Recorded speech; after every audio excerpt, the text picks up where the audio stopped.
हरे कृष्णा, राधे राधे। आज मैं आपको माघ मास के महात्म के 9वें अध्याय की कहानी सुनाती हूँ।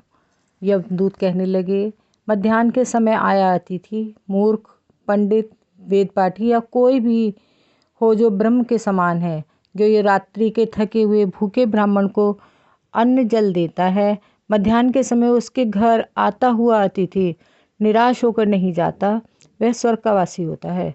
अतिथि बराबर कोई संपत्ति तथा हित नहीं है। बहुत से राजा और मुनि अतिथि सत्कार से ब्रह्मलोक को प्राप्त हुए हैं। जो एक समय आलस से भी अतिथि को भोजन करा दे, वह यम का द्वार नहीं देखता। केसरी ध्वज से व्यवस्थ देव ने कहा था कि जो कोई इस कर्म भूमि मृत्यु लोक से स्वर्ग जाने की इच्छा रखता है, वह अन्न का दान अवश्य करे। दूत कहता है कि यमराज कहते हैं कि अन्न के बराबर दूसरा और कोई दान नहीं है। जो गर्मियों में जल, सर्दी में ईंधन और सदैव अन्न का दान करते हैं, वह कभी यम के दुख नहीं उठाते।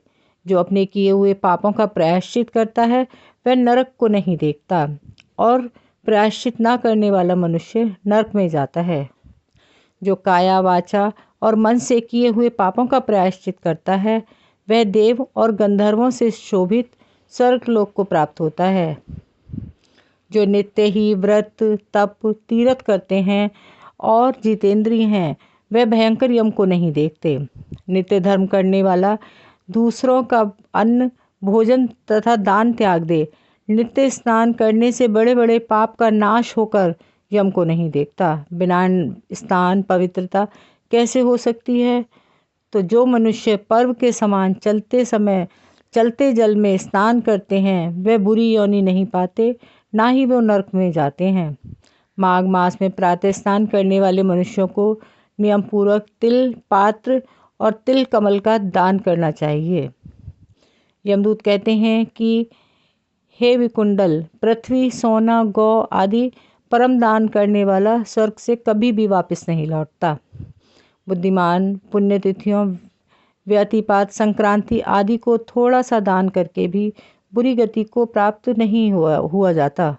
सत्यवादी, मौन रहने वाला, मीठा बोलने वाला, क्षमाशील, नीतिवान, किसी की निंदा ना करने वाला, सब प्राणियों पर दया करने वाला, पराये धन को तृण के समान समझने वाला, मतलब तिनके के बराबर समझने वाला मनुष्य कभी भी नरक को नहीं भोगता।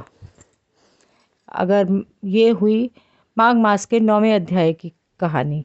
अगर आपको ये कहानी अच्छी लगी हो तो प्लीज़ लाइक करें, शेयर करें और चैनल को सब्सक्राइब ज़रूर करें। राधे राधे।